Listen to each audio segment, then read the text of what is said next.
Ohayo gozaimasu minasan. So ayan nga, maaga tayong sinundo nila pastor. Bali, papunta na tayo ng church niya. Na-invite din natin yung mga bago nating kasama na Pinoy yung kararating na. Yun nga, sarap lang sa pakiramdam na ang dami nating aatin ngayon sa church. At may mga nahimok tayo mga bagong kaibigan para mapalapit sa tahanan ng Diyos. Yun nga, habang nagdadrive si pastor dyan, kukwentuhan kami.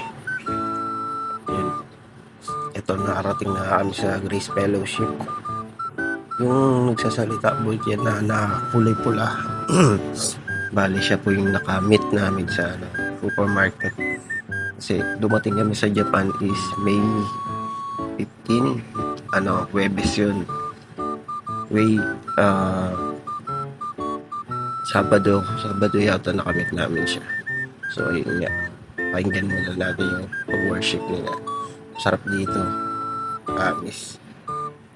Alam nyo, sarap sa pakiramdam nito yung nakapag-worship ka kay Lord, na alam mong meron kang gabay sa kahit saan ka pumunta, kahit saan ka man naroon, merong way si Lord para pasahin ka o paggugutan ng lakas mo. Kasi magiging kampante ka kasi alam mo makakapag-worship ka pa rin. Pabalik-balik ang tahanan ng Diyos kasi siya lang naman talaga yung kaampi mo rito, lalo na sa abroad. Kaya mahirap ang buhay dito sa abroad, totoo, pero walang malalaking giants basta't nasa loob mo si Lord.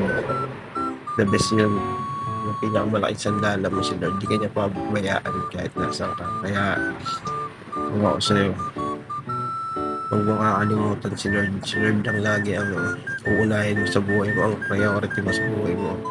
Kung ako sa'yo, magtatagumpay ka. So yan. And kung nakikita nyo, bali si pastor lang tsaka yung singer, yung worship team nila, kasi bago pa lang din naman yung church nila. Pero yun nga, nag-i-invite sila ng mga pwedeng sumali sa worship team. Pero okay lang din, masaya din naman yan. Alam nyo, ang sarap maging Christian sa totoo lang. Talagang i-bless ka ni Lord.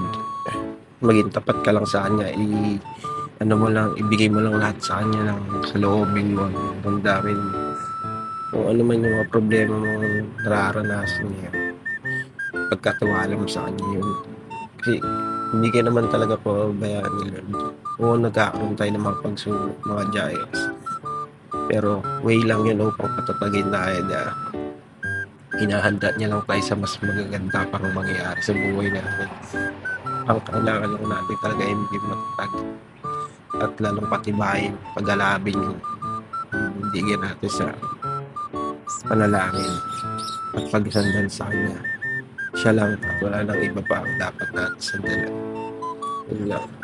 Ayan si Pastora, kung alam niyo lang, siya yung isa sa buhay na patunay na hindi tayo pinabayaan ni Lord. Marami na siyang sakit na pinagdaanan, marami siyang operasyon na pinagdaanan, pero nahahalata niyo ba sa kanya na dumaan siya sa mga yun? Kasi may Diyos siya sa buhay niya. Maniniwala ba kayo na sa lahat ng yun, lahat ng pinagdaanan niyang hirap at mga gastos,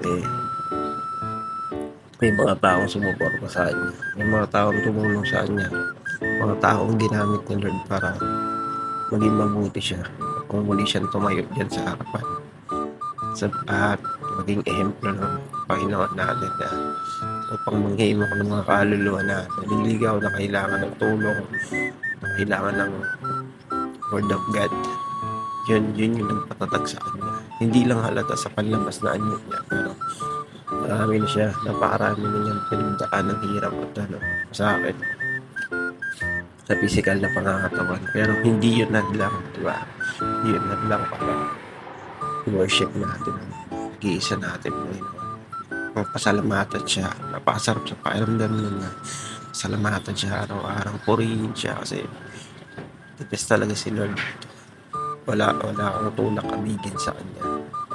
Magkamali ka man, patuloy ka niya papatawarin.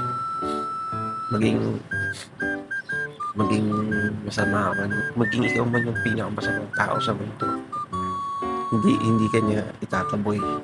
pilit ka niyang yayakapin, ilalapit ka niya sa kanya. Ganun kabuti si Lord sa buhay natin. Kaya sana iimo ko yung dibdib mo, maging isa ka sa mga tao mapapalapit sa kanya at patuloy na pasasalamatan yung mga bagay na ipinagkaloob niya sa iyo, mga bagay na nakamit mo, di lang din dahil sa pagsisikap mo, kundi dahil nandiyan si Lord. Siya yung gumagawa ng ikabubuti natin. So ayun nga, bali yan si Pastor, wala kaming sabi niyan, kahit yung asawa niya, actually yung buong worship team, buong members niya ng church, napakabait nila. So wala nang dumating kami dyan, hatid sundo nila kami ng sasakyan. Medyo malayo sa amin yung church, pero andito lang din sila sa Jiba. Siguro mga 10 minutes ang layo mula sa mga apato namin. Pero yun nga, na-accommodate nila kami na maayos.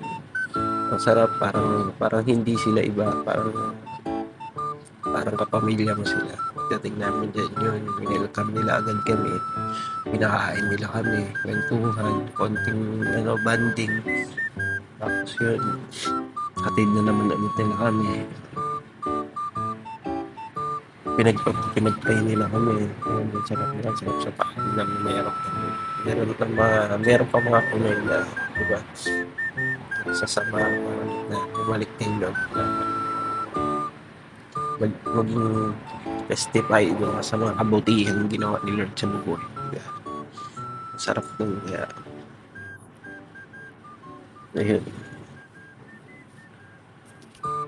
Bali, ayun nga guys, gusto ko sana iparinig sa inyo yung preaching ni Pastor dyan, kasi ang masarap sa pakiramdam ng preaching niya, ang galing.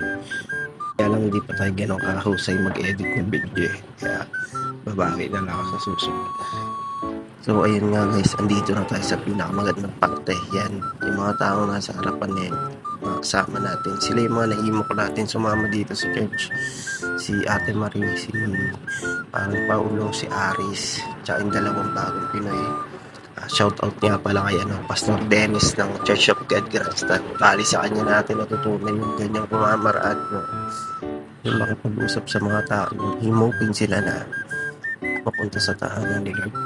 Napakarami kong natutunan dun sa Church of God. Kaya sarap din sa pakiramdam nun na napalapit din ako sa kanila.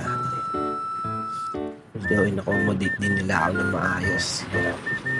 Bago ako umalis papunta dito sa Japan, yung pinagdasal din ako ni Pastor Alimar. Shoutout kay Pastor Alimar. Napakabait na pastor din na. Halos lahat naman ng pastor sa Church of God yun, malalapit sa akin. Kasi nga, hindi naman sila mahirap pakisamahan, talagang mga bait sila. Sila Pastor Sherwin, sila Pastor Marge. Grabe sila makisama sa tao. Kaya ayun, nadala natin dito sa Japan yung pagiging worship team, pagiging outreach team. Yan. Tayo ngayong nakatasan din ni Pastor na humimok ng mga bagong kasama natin papunta rito sa Grace Fellowship. Yeah. So ayun nga, bali inaano na sila dyan ni Pastor, kasi mga first time nga nilang umattend sa Christian church. Bali binibless sila ni Pastor, inaano sa kanila na tanggapin nila si Lord sa buhay nila at wini-welcome sila. Natutuwa si Pastor sa natutuwa siya dyan kasi may mga bago tayong kasama ay sa Grace Fellowship. Although willing naman din yung mga tao na sumama sa akin, hindi naman ako nahihirapan na sila, na kantiin yung puso nila. Kagustuhan din nila yan, kaya ayun, sobrang overwhelmed. Salute sa mga buhay nito mga tao na ito, lalo na kay Pastor. Halos magpaiyak dyan si Ate Lorda sa sobrang ganda ng preaching niya ni Pastor. Yung way niya kung paano sila ang lapit sa Diyos. Grabe siya. Pinagdasal niya, pinasalamat niya mula sa eskwelahan hanggang mapunta sa Aisha, hanggang sa pamilya ng mga taong nandiyan sa harapan na yan. Sa lahat ng tumulong, ipina, pinabayan kay Lord lahat yun. Binigyan sila ng gabay, silang 5. Ganon kagaling ang ng Diyos sa buhay natin, di ba? Nararamdaman mo yung blessings niya na umaapaw. Hindi lang basta umaapaw. Kaya ang sarap sa pakiramdam na mapunta sa tahanan ng Panginoon. Talagang mabalik-balikan mo siya. Ayun nga, sana bago kami mapunta sa mga kaisya namin, mabalik-balikan pa namin itong Chiba.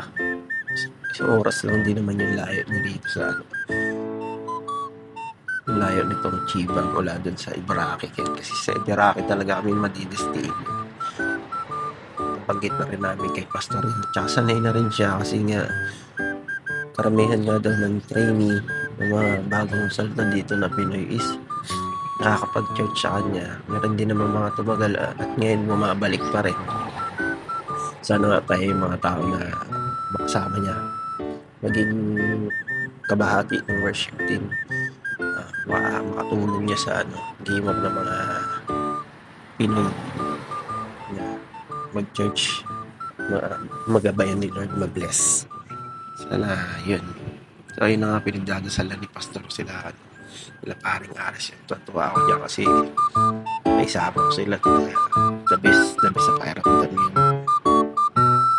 Yung iba sa pakiramdam kapag meron kang mga naliligtas na kaluluwa o meron kang nahihimok na matataginan, tibahin yung paninindigan sa pananalangin. Idol, grabe. Purihin natin si Lord sa buhay natin kasi iba talaga pag kumilos si Lord sa buhay natin. Kahit ako, buhay akong patunay.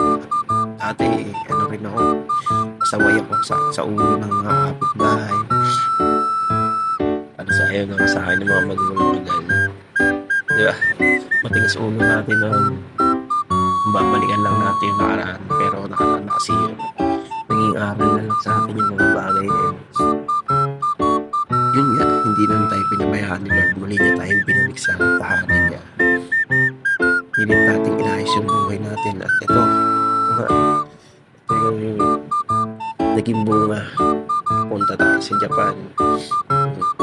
Ito pa rin at worship tayo at Lord. Ganun siya kabuti sa atin na kahit napakasama ng tao. Kahit marami kang mali, sinadya mo man o hindi, papatawarin at papatawarin na nila, hindi ka niya pababayaan. Yun yung lagi mo tatandaan. Oo, meron tayong mabigat na kaya sa buhay. Parang di mo natin kaya. Pumikit ka lang. Takot mo lang kay Lord. Parating mo sa kanya lahat ng sa loobin mo. Gawin mo siyang, sabi niya sa preaching ni Pastor Jen, gawin mo pinakamatalik na kaibigan si Lord, diba? Promise, di ka magsisisi, sinasabi ko sa'yo. Ang sarap maging kaibigan ni Lord, talaga pibless ka niya. Mabalayan nga, tapos na yung church natin. Dito na kami sa labas. So, flex ko lang sa inyo yung paligid ng church. Kaganda ng mga bulaklak dito. Tignan mo naman. Yun nga lang, bawal pitasin yan. Kailangan titingin ka lang. Sobrang ganda ng mga bulaklak niya. Kaya sabi ko, bigyan ako ng rento. Spring season kasi, lalo na pag nakita niyo yung ano bang lugar yun, nakalimutan ko kasi. Lugar na kapag spring season dito sa Japan. Sa Chiba pala yan, dito sa Chiba. Yung paligid niya ay puro bulong rosas. Tondo si Maring Aris dyan. Yan nga, binigyan kami ng church ng food trip. Ayan, noodles. Tsaka tinapay. Maraming tinapay pinamigay sila dyan. Kaya flex muna natin yung pormahan natin na baduy. Food trip muna tayo. Kasanay kasi tayo kumain gamit yung chopstick. Pero marunong naman na tayo konti. Kailangan lang mag-asap ng content. Yan, sa likod nga namin meron dyan playground ng mga bata. Sarap ng food trip niya, no? Noodles. Si paring ano, pakiran niya. Pare, sama ako sa video mo, sabi niya. Yan, so kain muna nga kami guys. Pataba muna, diba? Ito lang talaga yung gagawin mo sa Japan. Kumain na kumain, matulog, magtrabaho. Diba? Kailangan lagaan mo rin sarili mo. Hindi pwede yung ano, puro trabaho lang. Kailangan magkakain ka, diba? Kung hindi, tepo ka talaga. Huwag naman sana. Diba? Yun, food trip nga tayo. Diba? Nakita ko sa ulit sa inyo mga kasama natin. Yung mga tropa pits natin yan. Yan, tamang kwento ko kami yan. Napakalamig yan, grabe.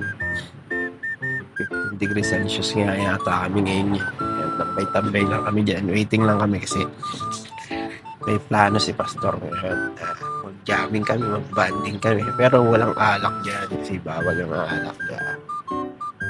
Yun nga. Yun na, paalis na tayo. Iatid na tayo papunta dun sa bilyaran. Bibilyar tayo ngayon. Bibidyo tayo ngayon. Magda-dart. Lahat ng game na masaya naiisip mo na kinahihiligan ng Pinoy, pupuntahan natin yan. Ituturo tayo nila Pastor. Ganun sila kabait. Ganun sila kalapit sa aming mga trainee. Ganun nila kami i-accommodate. Iba-iba talaga sila makisama. May bayad yan yung pagpunta sa mga ganyang place, pero hindi naman naghati-hati kami. Nilibre pa rin kami nila Pastor dyan ng kaunti, pero ayos, solid yun. So ayun nga, habang nagdadrive si ate, kalimutan ko yung pangalan niya. Dapat video mo na. Sabi ko video lang ako para isasama lang natin sa small content natin. Tsaka para ma-flex natin yung mga daan dito sa Japan na napakaganda na. Yan nga. Gahanap kami ng bilyaran tsaka bowling. Titignan natin kung hindi punuan. Kasi pag ganito daw na weekend is punuan yun. Kasi nga, ano ba yung sabi? 1,000 yen. Parang unlimited game na yun. Kahit magbilyar ka na magbilyar maghapon.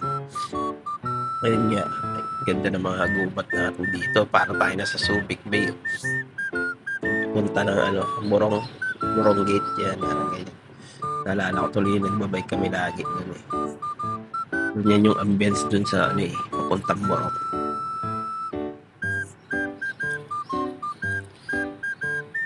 Sarap siguro maging driver dito sa Japan, no? Yung driver natin dyan, babae nga pala yan. Bali 20 years na siya dito sa Japan. Hindi siya nag-aaral ng Nihongo, pero napakagaling niya naman Nihongo. Sabi niya nga sa amin, manood lang kami ng mga anime. Palit. Para ma-enhance namin yung skill namin sa pag-Nihongo. Maging fluent kami. Although tama naman yung sinabi niya kasi marami na nga kami nakita na gano'n. Totoo lang yung kapatid ni Evan, napakagaling ng Nihongo. Dahil lang din yun sa panonood ng anime. Hindi pa siya nag-aaral pero puro casual form yung gamit niya. Lalo pa kayo pag nag-aaral yun, baka maging N1 level yan. Grabe. Uusan talaga kami sa sobrang galing ng mag-Nihongo. Ayun nga, sensya na kayo, makwento tayo masyado. Idibangin ko lang kayo muna habang wala pa tayo sa bilyaran para mapulpil din yung pagkasabik nyo. Ayun nga. Ito, dumating tayo sa unang place natin ngayon. Papasukin natin yung bilyaran dyan. Tuntua yung mga tropa dyan. Yan yung mga senpai natin na mabait yan mga senpai natin dyan sa school. Paalis na rin kasi sila sa Merkulis. Kaya ayan yung pastor natin. May bag na brown. Bait yan. Grabe. The best. Yung mga senpai natin kasi pupunta na sila sa mga kaisya nila sa Miyerkules, Huwebes at Biyernes. Magkakaiwalay sila eh. Iba-ibang lugar. May Saitama. Pero nakalimutan ko basta dito sa Japan. Iba't ibang kaisya sila. Iba't ibang kategory. Yan si ate yung driver natin. Yan. 20 years na yan dito sa Japan. So yun nga, pumasok tayo. Ang daming laro. Ang daming mga Honda. Full yung nila, schedule. Parang galis 9 daw sila maglalaro. Kaya yan, hindi pa tayo sa pangalawang pangalawang bilyaran. Tignan natin kung dito makaka-ano na tayo. Paglaro na tayo. So ayun nga, akala namin hindi na matutuloy kasi diba, na-cancel tayo dun sa una natin pinuntahan. Pero huwag kayong mag-alala guys kasi meron pa tayong pangalawang choice. At isasama ulit nila tayo para habang nagdadrive siya at dyan, nanonood ako ng TV dyan. May maliit na screen dyan. Sabi niya, manood ka naman dyan para maasa yung ano mo. Ninihonggo mo na. Ito tayo ng bagong place dito. Malapit yan sa Uniqlo na yan. Malapit tayo ng bagong pupuntahan natin na goods na bilyaran. Nga pinapahinto tayo ng hapon dyan. Hindi na nakahinto si ate. Dapat doon pala minto na. Ito na, narating na natin yung pangalawa na ating place. Let's go guys, pasukin na natin to para malaman natin kung makakalaro ba tayo. Ikaw muna dyan, parang operan niya. Ayun nga, inunahan ng pasukin niya Aris. Ito, bali, ito yung bilyaran na pupunta natin. Medyo parang privado siya Yun nga, lumipat kami kasi puno din doon. Ito na yung pangatlo at dito na tayo magtatagumpay ngayon sa paglalaro. Papabidyo pa kasi yung opera niya dyan. Sabi ko may nag-ano tayo, vlog tayo. Ito ay entrance nila. Bali dito guys. Lalaro ka dito ng hanggang 3 hours. 3 hours. Tapos spray na lahat ng drinks. Walang alak ulitin ko lang, walang alak, bawal yun. May mga drinks dyan, mga soda, tapos may mga ice cream dyan. Sa bandang kaliwa, dun yung video okay. Tapos sa bandang kanan, dun yung darts, dun yung billiard. Yan din patching ko dun. Tayo maglalaro dun kasi magastos yun. Hindi tayo pwede magsugal dito at hindi rin natin inaano yun, ina-allowed yun, bawal yun. Although hindi rin naman talaga ako nagsusugal dyan sa Pilipinas, wala akong alam na sugal kasi ayoko nun. Sumusugal lang tayo sa pag-ibig. Joke lang guys, yun na nga, pasok muna tayo. Tignan natin muna yung area para malaman na natin kung saan tayo magiging masaya. Ito talaga, yan na. Bale, ito na yung pwesto ng bilyaran.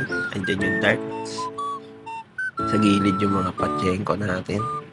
Siyempre, dito muna tayo sa video, okay? Kahit medyo pangit yung boses natin. Mabanat muna tayo ng kaunti kasama yung mga tropa niya. Kahit mga dalawang kanta lang niya. Makajam lang natin mga tropa. Yun nga, ang ganda ng rito, ambience dito. Yan, tonto yung mga tropa natin. May sumisigaw na kaagad, Huwag ka muna maingay, di pa nakasaling gate natin. Ay, pinto natin. Yun nga, nagkakapilian na. Ito na. At eto na. Babanat na talaga tayo.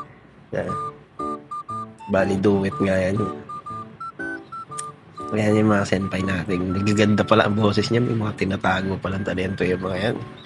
Ginulat tayo at bumanat pa ng mga OPM na malulupot. Ay, iba talaga. Ang nagagawa ng mic sa mga Pinoy, basta nakahawak na ng mic. Giging mga, giging mga halimaw sa microphone So, yun nga, kanta tayo ng konti. At hindi na pakinggan yung boses natin kasi medyo pangit. Hindi naman tayo ganun kagaling kumanta. Pero, na-enjoy natin yung mga ganyang moment. Ayun, kantaan muna tayo. So, ayun nga, medyo nahirapan tayo sa pag-operate niyang na yan. Parang tablet. Kasi siya, maroon tablet na kasulat sa kanya. Pero nakakaintindi naman kami ng konti. Kaya lang.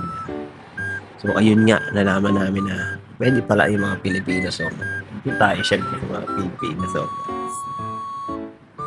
Banato na agad natin ng parokya ni Edgar yan. Paano lang. Pampagana lang muna. Ayun na, magla-live na rin yung tropa, yung senpai natin. Grabe yung dalawa na yan, lalo na si Senpai Marvin.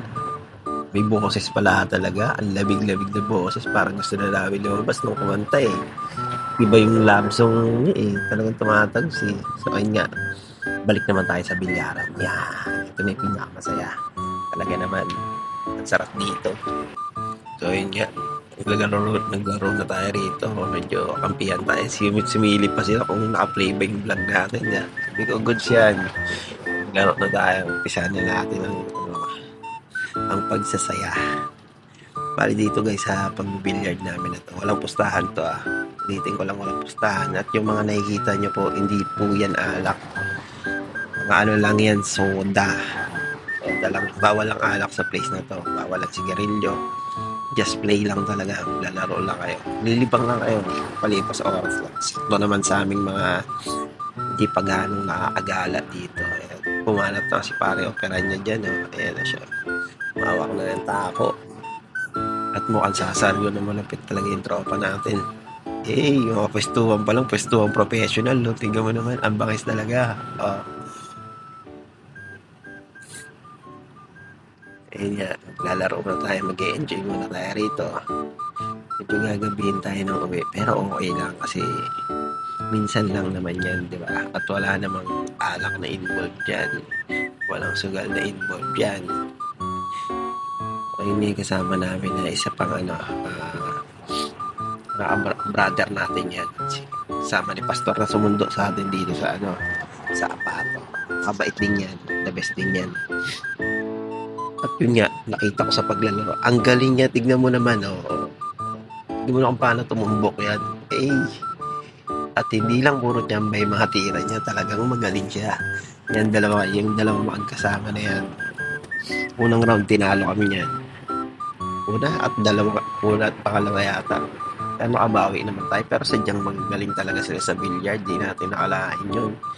So, ayun na nga, babanatan na natin. Tingnan natin kung uubra tayo sa dalawa na to. Bali kalaban natin sila at yung makampi ko dyan yung bagong Pinoy na kararating lang. Hindi tayo gano'ng kagaling sa billiard Pero meron tayong kilalang magaling, taga Pangasinan. Bali kumpare ko pa yan si paring Vincent. Minsan nga naglaro kami sa bypass. Yun, nagulat ako. May tinatago palang talento, hindi lang din sa basketball, bumabanat din sa billiard yun si paring Vincent. Shoutout sa'yo, paring Vincent sa Monday. Na pin maludpod, the best yan na tropa. Sa susunod pag-uwi ko, bilyar tayo. Papalakas muna ako dito. Tatalo din kita pag-uwi ko. Hindi, joke lang. Joke lang yan, alam ko naman magaling ka. Ayun nga, balik tayo dito sa game. Yan. Di ba banat na yung kasama kong bago, ayan siya. So ayun nga guys, di ko na papatagalin tong video na to, mag-e-enjoy muna kami. So sunod ulit na vlog, sana sa baybayan nyo. Matane. Hey, thank you ulit by the way kay Pastor at sa buong Grace Fellowship. Buhay Gamparemas. So, ayun nga pala guys, kung nais yung matutunan ni Hongo lesson, dito po kayo sa page ng Kai. Yan. Hanapin nyo lang po dyan si Ma'am Bida or si Sensei Bob. At yung agency ko naman po ay ito, Cume International. Check nyo na lang din po yung page na yun or hanapin nyo si Sir Roan or si Ma'am Noemi. Thank you. Matane.